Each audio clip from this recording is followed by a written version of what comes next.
पहले पैकर का दायित्व क्या रहता है? जैसे आप लोग जाएंगे किसी भी कंपनी में एज अ पैकर जाएंगे, तो पैकर से क्या कंपनी उम्मीद करती है, क्या कस्टमर उम्मीद करता है, वो सारी बातें आपको पता होनी चाहिए। क्योंकि जब आप काम करते हैं तो सबसे ज़्यादा ज़रूरी ये है कि आपको पता रहे कि आपसे क्या उम्मीद की जा रही है, तभी आप अच्छा काम कर पाएंगे ना।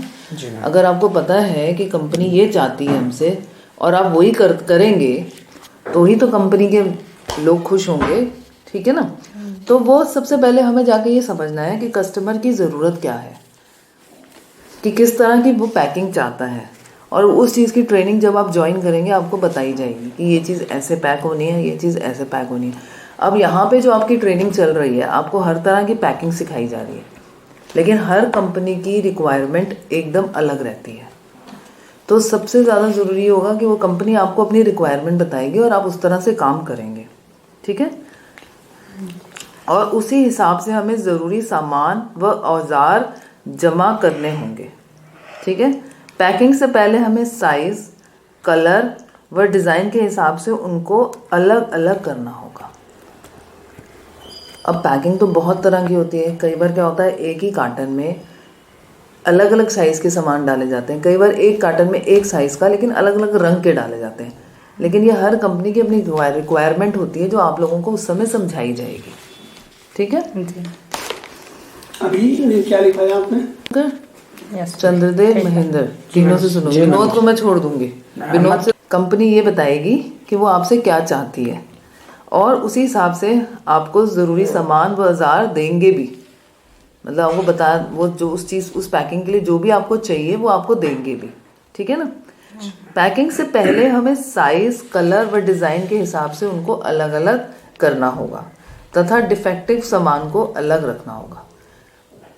जो भी आपको पैकिंग के लिए सामान दिया जाएगा उसमें कलर, साइज और डिज़ाइन के हिसाब से आप अलग करेंगे, और जो डिफेक्टिव पीस है उसको भी आपको अलग करना होगा। तथा उसके बाद उसकी मार्किंग व लेबल लगाकर कार्टन में बायर के हिसाब से पैक करना होगा। उसके बाद उसकी मार्किंग और लेबल लगा करके बायर, जो उसका खरीदार है उस सामान का, जैसी पैकिंग वो चाहता है उस तरह की पैकिंग करनी होगी। जो अलग अलग तरह की पैकिंग्स है ना, वो भी मैं आपको आगे बताऊंगी कि किस तरह की पैकिंग्स अलग अलग होती हैं। कई बार साइज़ के हिसाब से होती हैं, कई बार कलर के हिसाब से होती हैं, तो वो भी आपको मैं बताऊंगी। उसके बाद उसकी मार्किंग व लेबल लगाकर कार्टन में बायर के हिसाब से पैक करना होगा व उसी हिसाब नाप कर व तौल कर पैक करना होगा तथा गोडाउन में हिसाब से रखना होगा। मतलब आपने पैकिंग कर दी, उसकी मार्किंग कर दी, फिर उसको गोडाउन में भी जिस तरह से कंपनी चाहेगी कि ये वाला कार्टन इधर आता है, ये वाला, वो आपको एक बार ही बता देंगे, आपको करना होगा। उसके बाद रजिस्टर में भी उसकी एंट्री करनी होगी कि हमने कितने कार्टन डाल दिए, कितने पीसेस डाल दिए एक कार्टन में और कितने कार्टन आगे गए, कि एक डब्बे में कितने पीसेस हैं और कितने डब्बे आगे रखे हैं हमने। और जब आप उसका सारा ब्यौरा लिख लेंगे तो अपने सुपरवाइज़र को अपना किया हुआ काम के बारे में रिपोर्ट भी देनी होगी कि हमने इतना कर लिया है, इतने पीसेस पैक हो गए हैं और इतना हमने कार्टन अंदर गोडाउन में रख दिए, ठीक है। अपने साथ काम करने वाले साथियों को भी ये सब बताना होगा कि मैंने इतना कर लिया, ठीक है। अगर आप कहेंगे मैं ये दोबारा रिपीट करूं? नहीं मैम, समझ गए? हाँ समझ आ अपना काम समझ आ गया कि आप लोगों को हाँ, करना क्या है समझ आ रहा है। शंकर नहीं बोला। अच्छा, उसमें पैकिंग से पहले हो सकता है आपसे उम्मीद की जाए उस गारमेंट को फिनिश किया जाए। फिनिशिंग में क्या होता है, जब एक गारमेंट सिल के आता है तो उसमें कई बार फालतू धागे होते हैं, तो उस धागों को काटना या चेक करना कि उस गारमेंट में कहीं फालतू धागा तो नहीं है, प्रेस करना, रिपेयर करना या ऑल्ट्रेशन करना तथा फाइनल चेकिंग करना। ऑल्ट्रेशन क्या होता है? ऑल्ट्रेशन मतलब अगर उसमें कुछ बदलाव चाहिए, जैसे हो सकता है बटन जैसे लगे हुए हैं, कोई बटन रह गया है तो वो चेक करना, वेरिफिकेशन करना। हाँ हाँ जी, उसको इन्फेक्शन बोलते हैं क्या? नहीं इन्फेक्शन नहीं बोलते बेटा, इंस्पेक्शन इंस्पेक्शन इंस्पेक्शन इंस्पेक्शन जो भी कपड़ा आएगा उसकी इंस्पेक्शन करना कि उसके बटन पूरे हैं, चेकिंग करना एक प्रकार चेकिंग कह लो। हाँ, उसके लिए वर्ड इंस्पेक्शन यूज होता है। इंस्पेक्शन जी जब आप किसी कंपनी में काम करते हैं तो चेकिंग भी बोलेंगे, कभी इंस्पेक्शन भी बोलेंगे। फाइनल तो आपको गलती ना लगे कि इसने इंस्पेक्शन बोल दिया, हमें तो चेकिंग करने का पता था, हमें इंस्पेक्शन नहीं पता था। तो इंस्पेक्शन इसका क्या होगा? है लिखा है INSPECTION इंस्पेक्शन इंस्पेक्शन इंस्पेक्शन हाँ। जी तो इंस्पेक्शन और चेकिंग एक ही चीज है। चेकिंग वर्ड हम आम जिंदगी में रोज रोज यूज करते हैं। महेंद्र आपको पता है ना चेकिंग करना, लेकिन कंपनी में कई बार इंस्पेक्शन भी बोल सकते हैं कि आप गारमेंट की इंस्पेक्शन कीजिए। तो इसका मतलब है आपने ये चेक करना है कि बटन भी पूरे लगे हुए हैं, कहीं धागे नहीं निकल रहे हैं और उसमें कोई डिफेक्ट नहीं है। क्योंकि बाई चांस क्या हुआ, बटन लग के आ गए, कहीं एक बटन छूट गया, वो पैक होके आगे चला गया, जब कस्टमर के पास पहुंचेगा तो कहेगा मैंने नया कपड़ा खरीदा, उसमें बटन नहीं है, काज ही नहीं है। हाँ, या काज नहीं है, या बटन नहीं है, या कोई धागे निकल रहे हैं, तो वो चीज़ तो फिर वापस कंपनी तक आती है। तो उसका दायित्व आपके पास होना, आपके ऊपर होगा कि आप जब चीज़ पैक कर रहे हैं तो उसको पूरी चेकिंग करके, इंस्पेक्शन करके आप आगे भेज रहे हैं, ताकि कभी भी कंपनी को ये नुकसान ना हो कि वो गया मार्केट तक, फिर वापस दुकान पे सजा और फिर वहाँ से जी कस्टमर ने खरीदा जी तो कस्टमर ने जब खरीदा और उसने देखा तो उसने फिर वापस डिफेक्टिव पीस कह के वापस भेजा। तो ये चीज़ तो हम नहीं जाएंगे ना, फिर तो ये तो हमारे ऊपर एक बात आ जाएगी कि हमने ठीक से काम नहीं किया। जी मैम तो गारमेंट फिनिशिंग प्रोसेस बोलते हैं, जैसे गारमेंट को चेकिंग करके भेजना। तो फालतू धागों को काटना, चेक करना, प्रेस करना, रिपेयर करना, उसमें कोई बदलाव है कराना है तो वो अपने सुपरवाइज़र को बतलाना कि इसमें ये कमी है, ठीक है। उसका टैग, नमस्ते जी, उसका टैग लगाना, फोल्ड करना, पैक करना, फिर उसको बॉक्स में लगाना और फाइनल इंस्पेक्शन करके उसको गोडाउन तक पहुँचाना और कई बार डिस्पैच भी कराना। उसके लास्ट में क्या डिस्काउंट क्या बोले? डिस्पैच यानी डिस्पैच मतलब वो फैक्ट्री से निकल के दुकानदार तक जाएगा, या जो खरीदार है, बनाने वाला एक अलग होता है, बेचने वाला अलग होता है। तब जब फैक्ट्री से निकलता है उसको डिस्पैच बोलते हैं कि हमने कंसाइनमेंट डिस्पैच कर दिया। कंसाइनमेंट मीन्स जो माल था उसको हमने भेज दिया। कंसाइनमेंट मतलब माल और डिस्पैच मतलब भेजना, ठीक है। अब पैकिंग किस तरह से शुरू होती है और कहाँ पे ख़त्म होती है? सबसे पहले हमें मटेरियल प्राप्त होता है, मतलब हमें शर्टें आ गई, जैसे कपड़ा है, जो भी शर्ट है या कोई टॉप है, कोई पैंट है, फिर उसके बारकोड्स आएंगे जो उस पर टैग लगने हैं, उसके स्टिकर आएंगे, उसका साइज़ का लेबल आएगा, ठीक है। जी मैम हर पीस को चेक करना होगा कि कहीं कुछ छूट तो नहीं गया, जो चीज़ मैंने कही थी कि बटन नहीं है बाय चांस, या कुछ और उसमें एक्सेसरी लगी हुई है, कोई छोटी सी चीज़ लगी हुई है, कोई कई बार कोई डिज़ाइन के लिए छोटा सा पीस लगा देते हैं, कहीं वो चेक करना कि हर शर्ट पे या हर पैंट पे लगा हुआ है, ठीक है। फिर आपको पॉली बैग मिलेगा, कार्टन भी मिलेगा। तो ये सारी चीज़ें आपको एक जगह मिल जाएंगी, ठीक है। ये तो हुआ सबसे पहला स्टेप। सबसे पहले आप क्या करेंगे, आप उस चीज़ को चेक करेंगे कि उसमें कोई कमी तो नहीं है, कहीं धागे लटके हुए हैं, कोई फालतू, कोई बटन मिसिंग तो नहीं है। जो भी तुम्हें कहीं भी जब तुम काम करोगे, कोई भी चीज़ पैक हो रही है, उसकी बेसिक जानकारी आपको पहले दे दी जाएगी कि इसमें ये चीज़ें आपको चेक करनी है। कि पहले देखें कि 8 बटन की शर्ट है, 8 के 8 बटन हैं उसमें एक जेब पे हमने छोटा सा लेबल लगाया हुआ है, हर शर्ट पे वो लेबल है, उसका बारकोड है, उसका साइज़ का टैग है, ये सारी चीज़ें आपको बता दी जाएंगी और आप उस हिसाब से उसकी पैकिंग शुरू करेंगे। उसके बाद आपको एक पैकिंग लिस्ट भी दी जाएगी जिसमें कलर, डिज़ाइन सब बता दिया जाएगा कि इतने इस कलर के इतने पीसेस इस साइज़ के एक कार्टन में डालने हैं। इतने कलर के इतने पीसेस स्टार्टिंग में डालने हैं। तो आप फाइनल पूरा तय लगाने से लेके उसको पॉलीथिन में डालने से लेके कार्टन तक डालने में आपकी जिम्मेवारी हो जाती है। और ऐसा नहीं है कि आपके सिर पे बहुत बोझ होगा, आपके आसपास के लोग हमेशा इस बात का ध्यान रखेंगे कि आप जब कर रहे हैं तो आपसे कुछ कमी ना रह जाए शुरू में। बाद में तो आप खुद ही सक्षम हो जाते हैं, हाँ, लेकिन शुरू में इतना नहीं कि आप ये सोचो हम इतना कैसे करेंगे, इतना कुछ नहीं है। पहले सिंपल चीज़ें पकड़ाई जाती हैं, धीरे धीरे उसको इस तरह से जब वो देखते हैं कि सिंपल पूरी तरह हैंडल कर रहे हैं, ये कर रहे हैं, तो फिर थोड़ा थोड़ा बढ़ाते हैं। पहले हो सकता है आपको एक ही साइज़ की चीज़ें दी जाए कि बस इनको पैक करके डालते जाओ, है ना। बाद में आपको दूसरी तरह से भी देते चले जाएंगे। तो ऐसा कुछ नहीं कि कुछ भी मुश्किल होगा, जैसे जैसे आप करते जाएंगे वैसे वैसे आपका प्रैक्टिस भी होती जाती है और आपको एक एक लेवल बढ़ता भी चला जाता है। जैसे अभी सर ने आपको बताया कि मैं इससे शुरू हुआ और उधर पहुंचा, ठीक है ना। तो आप शुरू तो शायद नीचे से ही करेंगे, लेकिन आगे आपकी मेहनत, आपकी कंसंट्रेशन, आपका फोकस आपको कहीं भी ले जा सकता है, कितना भी ऊपर ले जा सकता है। तो आप पहले, आपको सारा रॉ मटेरियल मिल जाएगा पैकिंग का, चाहे वो कपड़ा है, चाहे पॉलीथिन है, चाहे बारकोड है, चाहे टैग है।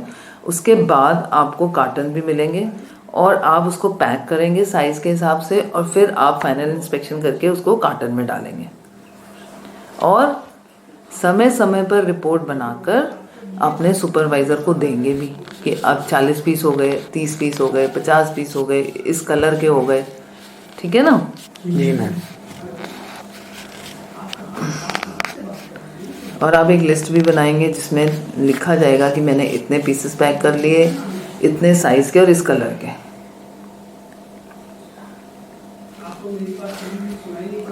अब पैकिंग के अलग अलग तरीके रहते हैं, ठीक है।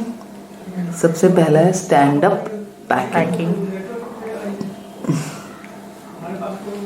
जो स्टैंड अप पैकिंग है वो मेंस शर्ट में पैक काम आती है। इसमें टिश्यू पेपर, बैक सपोर्ट और क्लिप्स। अभी आप शर्ट पैक कर रहे थे जी, आप उसमें टिश्यू पेपर डालते हैं? नहीं, बैक सपोर्ट कार्ड शीट लगा कार्ड रहे शीट थे, से स्टैंड अप पैकिंग। हाँ, तो आप कार्ड शीट कर डालते हैं हाँ, उसमें, कार्ड सेट डालते हैं, और क्लिप्स लगाते हैं। हाँ जी, क्लिप लगाते हैं, फिर कॉलर के इनर एक वो डालते हैं, हाँ, कॉलर पट्टी, हाँ, कॉलर के चैनल अंदर पट्टी, एक वो पीवीसी डालते हैं, वो प्लास्टिक का। ये बटरफ्लाई वाला। बटरफ्लाई, कॉलर और में टिश्यू पेपर क्या है? वहाँ रखा है ना। कई बार ना बेटा एक बटर पेपर लगता है अंदर, खड़खड़ करता हुआ कागज शर्ट के अंदर डाला जाता है। हर कंपनी नहीं करती, बट कई का करती है। कई बार तो सिर्फ गत्ता लगवाते हैं। कोई कंपनी अपनी शर्ट में सिर्फ गत्ते के साथ पैकिंग करा लेती है। कई बीच में पेपर भी डालती है, जिसको टिश्यू पेपर कहा जाता है। टिश्यू पेपर कह लो या बटर पेपर होता है एक्चुअली वो, उसमें एक खड़खड़ की आवाज़ भी आती है। तो हर कंपनी की अपनी पैकिंग रिक्वायरमेंट्स होती हैं, मतलब हर कंपनी की अपनी पैकिंग की रिक्वायरमेंट रहती है। हमें ऐसी पैकिंग चाहिए, हमें वैसी पैकिंग। आपको तो यहाँ हर पैकिंग की ट्रेनिंग दी जाएगी। तो सबसे पहले स्टैंड अप पैकिंग है जो मेन शर्ट में काम आती है।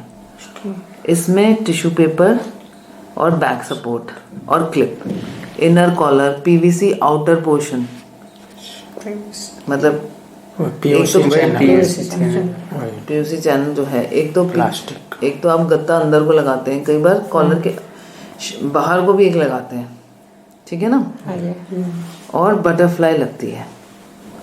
बटरफ्लाई क्या होता है ये तो मुझे भी नहीं पता। वो तितली में यहाँ पर बटन में लगता है। हाँ, मुझे दिखाना आज जी। अभी जब क्लास खत्म होती है ना, आप लोगों के पास है? हाँ, क्लास में फोल्ड रखा भी हुआ किया है, हुआ है। गारमेंट्स तो मुझे आज- उस समय लगा हुआ है, लगा करके पैक। ऐसे बटन में लगता है वो। ये थोड़ा एक टाइप का, थोड़ा इधर साइड नीचे तक कटा हुआ रहता है, और ऊपर से वो जो कॉलर पट्टी यहाँ लगते हैं। वह 14 इंच, इसको पढ़ा क्या रहता है रहते बेटा। साइजेस जैसे शर्ट का रहता है, टेबल में हाथ मत लगाना, जो पीछे आपका गत्ता पैर भी रहता है नहीं। ना, उसमें उसके हिसाब से 8 इंच बाय 12 इंच टेबल में हाथ पे नहीं या लगाना। 10 इंच बाय 14 इंच के साइज होते हैं। ये बहुत खूबसूरत पैकिंग लगती है, लेकिन टाइम ज़्यादा लगता है और खुलने के बाद दोबारा पैक करना मुश्किल हो जाता है। तो ये तो आप कर ही रहे हैं स्टैंड अप पैकिंग। मेरे ख्याल से सबसे पहले आपका यही शुरू हुआ है स्टैंड अप हाँ, पैकिंग, जी। है ना। इसके बाद एक होती है फ्लैट पैकिंग। ये ज़्यादातर लेडीज़ कपड़ों के लिए यूज़ होती है जी। और स्टैंड अप पैकिंग से मिलती जुलती होती है। इसमें टिश्यू पेपर जाता है, जो आप अभी तो आप कह रहे हो ना हमें पता नहीं टिश्यू पेपर, नहीं भूल नहीं गए, देखे तो पता ना, नहीं। नया गारमेंट बताया चले हैं तो था। उसमें हम देखे हैं खैर। वो कार्बन पन्ना के जैसे पतला होता है, थोड़ा जैसे रुई टाइप का होता है हाँ, वो ना, हाँ, और में खटखट की ये आवाज़ चीज़ आती तो है। हमको नहीं सब पता। होता है रुई टाइप का। नहीं भूल गया है। उसमें दिखा- बैक यहाँ सपोर्ट भी रखा, रहता दिखा है, दूँ। क्लिप, पॉली बैग, वैसे लगाते हैं जैसे कार्ड सीट को, उसी तरह। ठीक है ना। इसमें बैक सपोर्ट भी जाएगा, क्लिप भी होता है, पॉली बैग भी होता है, और ज़्यादा और साइज 8 इंच बाय 10 इंच और 10 इंच बाय 12 इंच। ये लंबाई बड़ी चौड़ाई है। हाँ?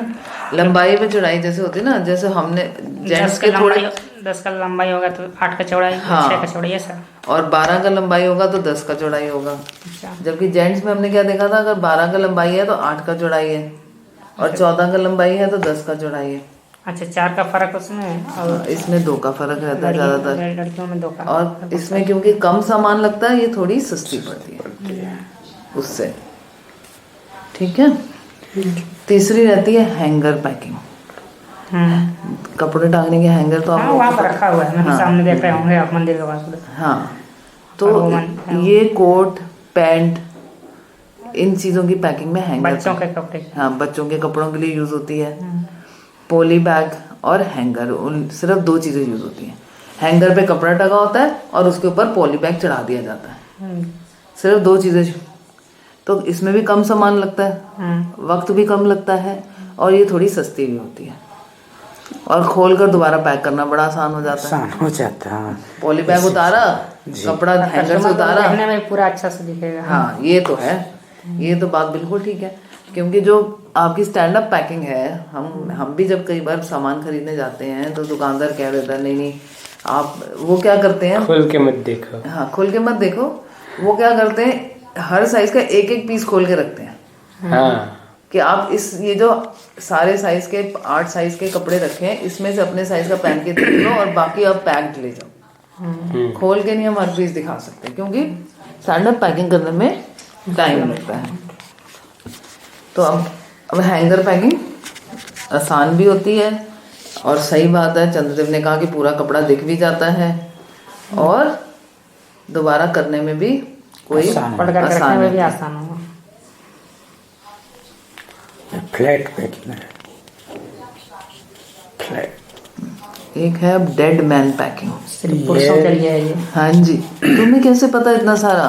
पता है, हम ये बता दिए थे सर। सर बता दिए थे? कौन से सर? ये शर्ट के लिए यूज होती है, बाहों को आगे व पीछे मोड़ा जाता है, वह पिन लगाया जाता है। हाँ, यानी स्लिप।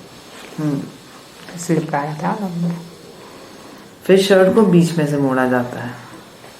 इसमें पिन, क्लिप्स व पॉली बैग यूज होता है। ये कम खर्चीला होता है, गारमेंट इजीली। अच्छा, इसमें बैक वो नहीं आता आपका, बैक सपोर्ट नहीं आता है। अच्छा।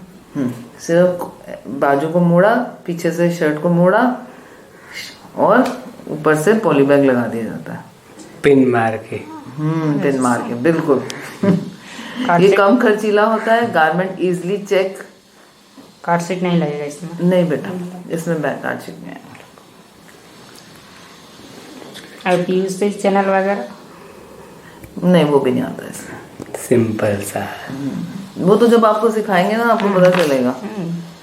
और आखिरी स्पेशल पैकिंग।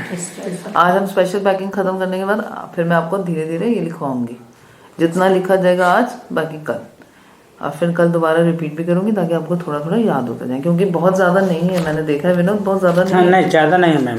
आगे तो याद होता है यार। तो 3 महीने का कोई ऐसा वो काम नहीं है ये। नहीं, मतलब कि लास्ट में इसीलिए इसको पहले सब पैकिंग सीख जाते हैं, उसके बाद ये थ्योरी जो है बता दिया जाता है, बस फिर याद होगा। लेकिन हम बार बार करते रहेंगे ताकि तो बहुत कॉन्फिडेंस माइंड में बैठा है। बिल्कुल। ये तो बहुत होशियार है चंद्र। में गिफ्ट पर्पस के लिए होती है ये, ठीक है ना। अगर आपने किसी को गिफ्ट करना है तो गिफ्ट को अट्रैक्टिव बनाने के लिए, सुंदर बनाने के लिए ये स्पेशल पैकिंग की जाती है, जिसमें इसकी खूबसूरती बढ़ जाए। इसमें रिबन, फ्लावर, आदि का प्रयोग होता है। मतलब आगे पूरी पैकिंग के बाद ऊपर एक रिबन लगा दिया। फ्लावर का है तो झंडा। फूल फूल फूल बेटा, फूल जैसे कोई रिबन का फूल है, कागज का फूल है, असली वाला फूल नहीं लगाते हैं, हाँ वो कहाँ से लेगा। वो तो सड़ जाएगा। आदि का प्रयोग होता है ये कंपनी की तो इमेज फूल को पिन से बढ़ाने। लगाते हैं क्या हैं? उधर? क्या बेटा? फूल पिन से लगाते हैं क्या? स्टेपलर वगैरह, बेटा टेप से भी लगता है, पेस्टिंग भी होती है, स्टेपलर वगैरह। स्टेपलर से भी लगता है। कोई धागा स्टाइल से भी लगा देते हैं, हाँ, टेक्निक से बिल्कुल। लटका दें, गिफ्ट पन्नी वगैरह लगा। जैसा सीक्वेंस ऐसे हाँ, लगा दो, बिल्कुल। वैसे लगा ये देते हैं। कंपनी अपने बेसिस पे करती है अपनी ही इमेज को बढ़ाने के लिए कि हमने इतनी सुंदर पैकिंग दी।